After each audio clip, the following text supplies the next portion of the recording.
तो एक अंधेरी रात में हम देखते हैं कुछ लड़के जिन सोम नाम के लड़के को बुली करने लग रहे थे और यहाँ पर लड़ते लड़ते उसे छत से नीचे फेंक देते हैं, जिससे कुछ लोग डरते हैं बट वो बात किसी को भी नहीं बताते हैं। वहीं पर जिन सोम हॉस्पिटल में एडमिट था और किसी तरह वो छत से गिरने के बाद भी बच चुका है। यहाँ पर उसके डैड जो एक बायोलॉजी प्रोफेसर थे उससे मिलने के लिए आते हैं और जानते हैं कि किस तरह उसके बेटे ने बहादुरी से अपने दुश्मनों का सामना किया बट वो फिर भी हार गया। वो बदला लेना चाहता है। अब सिर्फ कोई एक ही जिंदा रहेगा, क्या तो वो या फिर उसके दुश्मन। बट यहाँ पर वो एग्रेसिवली बिहेव करता है, जिसको देखते हुए उसके डैड उसको बुक से पीट पीट के बेहोश करते हैं और एक बड़े से बैग में वहां से चुपचाप ले जाने लगते हैं। इस मोमेंट पे उसका बेटा एग्रेसिवली उन पर अटैक करने की कोशिश करता है और यहीं पर ये स्टोरी स्टार्ट होती है, जहां पर एक बाप ने अपने बेटे पे एक्सपेरिमेंट्स किए और आगे की कहानी तो आपको पता चली जाएगी। तो चलिए शुरू करते हैं नेक्स्ट डे से, जहां पर स्कूल में बायोलॉजी क्लास में योनजू नाम की लड़की सोती रह जाती है और बाकी उसके क्लासमेट उसको छोड़ के जा चुके थे। यहाँ पर जैसे ही वो होश में आती है उसे कुछ आवाज सुनाई देती है और वो देख पाती है क्यूट से रैट को। जैसे ही उसके पास जाती है वो रैट उसे एग्रेसिवली काट देता है और बहुत ही वॉयलेंट बिहेव करता है। इस मोमेंट पे योनजू के हाथ से बहुत ज्यादा खून गिरने लग रहा था और ये देख के प्रोफेसर उसे पकड़ के किडनैप कर लेते हैं और इस बात को बाहर नहीं जाने देते हैं। इस मोमेंट पे प्रोफेसर किसी तरह का एक्सपेरिमेंट्स इन रैट पे कर रहे थे, जिसकी वजह से ये योनजू की बॉडी में भी ट्रांसफर हो चुका था। वहीं हम स्कूल में देख पाते हैं चार दोस्तों को, टियोंग, ओंजो, क्योनसू और आइसैक, जो सारे टियोंग के रेस्टोरेंट में जाने लग रहे थे क्योंकि उसकी मॉम ने कुछ नई रेसिपीज ट्राई की हैं। इस मोमेंट पे शियोंग ज़्यादा खुश नहीं है कि उसकी मॉम ने उसके नाम पे इस रेस्टोरेंट को रखा हुआ है, क्योंकि उसे एम्बेरसमेंट फील होती है। वहीं पर उसके दोस्तों को फ्री का खाना मिल रहा था, उन्हें कोई प्रॉब्लम नहीं थी और वहाँ पर बैठकर वो गॉसिप्स करते हैं कि किस तरह उनके बायोलॉजी प्रोफेसर के बेटे के गायब होने के बाद वो थोड़ा अजीब सा बिहेव करने लग रहे हैं। उनमें से ऐसी स्मेल आ रही है जैसे कि सड़े मांस की। शायद उन्हें अपने बेटे को किडनैप तो नहीं किया, शायद मार दिया हो।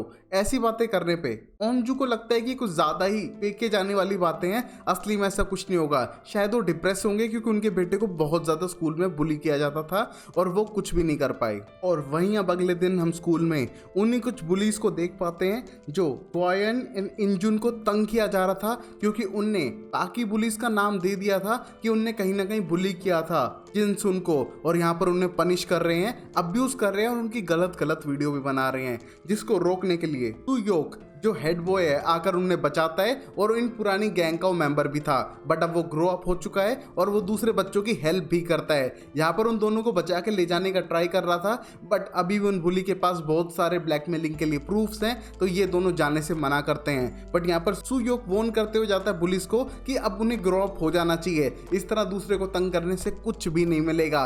और यहाँ पर ये कहकर वापस जाने लगता है क्लास की तरफ, बट ये बुली बिल्कुल भी रुकने वाले नहीं थे। बाद में क्लास में भी इन दोनों को बहुत फ्रस्ट्रेट और ह्यूमिलेट करने लग रहे थे, जिसको रोकने के लिए कोई भी नहीं था। और अब वही हम देखते हैं उनकी क्लास टीचर को वरी होते हुए, क्योंकि योंगजू कल ना घर गई थी ना ही वो स्कूल के अंदर है और बायोलॉजी क्लास के बाद वो एब्सेंट थी। उसने टीचर से जाके पूछा, जो थोड़ा अजीब बिहेव कर रहा था बायोलॉजी टीचर, और एक्सप्लेन करता है कि यहाँ पर कोई नहीं आया है। और हम देखते हैं कहीं ना कहीं सस्पिशियस है उनकी टीचर के मन में कि शायद बायोलॉजी प्रोफेसर कुछ तो छुपा रहे हैं, बट वो कुछ ना बताने के लिए एग्री हो रहे थे और उन्हें इग्नोर करके वहां से भेजने लगते हैं। इस मोमेंट पे क्लास में ईसुन नाम की लड़की की भी बहुत ज्यादा तबीयत खराब होने लगती है, जिससे पता चलता है कि उसके साथ भी कोई गड़बड़ हो रही है।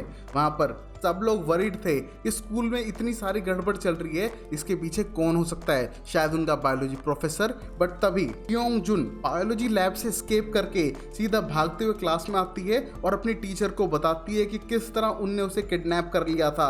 यहाँ पर उसकी तबीयत बहुत ज्यादा खराब थी, बहुत ज्यादा वुंड्स थे उसकी बॉडी पे, और सीधा मेडिकल रूम पे ले जाने पे उसे एडमिट करने लगते हैं। बट तभी ईसुन भी वहां पर थी क्योंकि उसके पेट में दर्द था, बट सब लोग उसे इग्नोर करते हुए सारा ध्यान हियून जुन के ऊपर रखते हैं, क्योंकि वो अजीब सा बिहेव कर रही है। बार बार एक्सप्लेन करती है कि बायोलॉजी टीचर ने उसे किडनैप किया, उल्टे सीधे इंजेक्शन लगाए और बांध के रखा हुआ था, शायद वो उसे मारना चाहते हैं और अब वो उसका रिवेंज लेगी। यहाँ पर वो बार बार काटने को दौड़ती है एक दूसरे स्टूडेंट्स को, तो वो उसे बांध कर वहां पर इमरजेंसी कॉल मिला देते हैं हेल्प के लिए। यहाँ पर सब टीचर वर्रिड थे कि बायोलॉजी टीचर ऐसा कर कैसे सकते हैं एक स्टूडेंट के साथ में, और शायद उन्हें पुलिस को भी बुला लेना चाहिए। इस मोमेंट पे ओन जुन के फादर जो एक मेडिकल ऑपरेटर थे आकर योन जुन को ले जाने लगते हैं और अपनी बेटी के हाथ पे लगे स्क्रैच को देखकर सेंस्ड होने लगते हैं और रिक्वेस्ट करते हैं कि अगर कोई भी गड़बड़ हो तो सीधा उसे कॉल करे। यहाँ पर आज वो घर पे नहीं आ पाएगा अपनी लेट नाइट शिफ्ट ड्यूटी की वजह से, तो प्लीज अपना ख्याल रखे।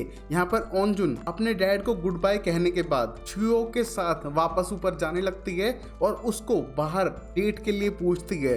यहाँ पर शुयोक हाँ तो कर देता है, बट उसे लगा था कि उसका बेस्ट फ्रेंड शियोंग उसका बॉयफ्रेंड है, बट ऐसा कुछ नहीं था, वो तो सिर्फ बचपन के दोस्त थे।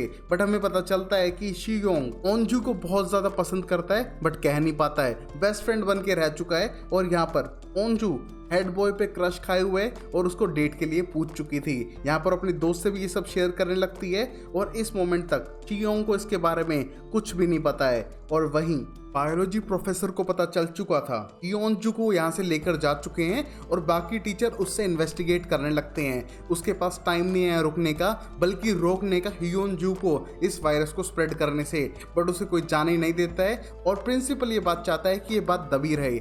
इस मोमेंट पे पुलिस तक को बुला लिया था प्रिंसिपल की बिना परमिशन के, जिससे प्रिंसिपल बहुत गुस्सा था। वहीं स्कूल में नर्स को काट लिया था क्योंजू ने उसको बांधते टाइम और अब ये इन्फेक्शन उसके अंदर भी फैलने लगता है और धीरे धीरे वो क्रेजी होने लगती है और सीधा अटैक करती है बाकी बच्चों के ऊपर जो उसकी वीडियो बनाने का ट्राई कर रहे थे। यहाँ पर धीरे धीरे इन्फेक्शन को फैलाती जा रही थी स्कूल में और इस मोमेंट पर कैफेटेरिया में किसी को इसके बारे में खबर नहीं है। यहाँ पर ओनजुन अपनी दोस्त आइसेक से बताने लग रही है कि किस तरह उसने डेट के लिए पूछ लिया है, बट वो घबरा रही है डेट पे कैसे जाए, कहाँ पर जाए, शायद उसको किसी की हेल्प की जरूरत है। तभी आइसेक बोलती है शियोंग का बेस्ट फ्रेंड तो शियोंग है ना, तुम उसकी हेल्प क्यों नहीं लेती हो, और उसके बिहाफ पे उससे पूछने लगती है। बट तभी ओनजू उसे रोकती है क्योंकि शायद शियोंग को अच्छा नहीं लगेगा और वैसा होता भी है, जिससे शियोंग का दिल टूट चुका था और वो चुपचाप दूर जाने ही लगता है। बट तभी यहाँ पर उन ज़ॉम्बीज का अटैक होता है जो इन्फेक्टेड होकर उन पे अटैक कर रहे थे, एक दूसरे को वायलेंटली मार रहे हैं। इसको देखकर सब लोग घबराते हुए भागने लगते हैं, बट ओनजू जमीन पे गिर चुकी है और उसके ऊपर एक ज़ॉम्बी अटैक करता है और यहीं पर एपिसोड खत्म है, जो शायद शॉर्ट अच्छा एक्सप्लेनेशन है। अगर आपको अच्छा लगा तो वीडियो को लाइक करें, चैनल को सब्सक्राइब करें और अगर आपने 100+ लाइक किए तो मैं नेक्स्ट एपिसोड जल्दी अपलोड करूंगा। तब तक के लिए take care, bye bye, sayonara, Tata.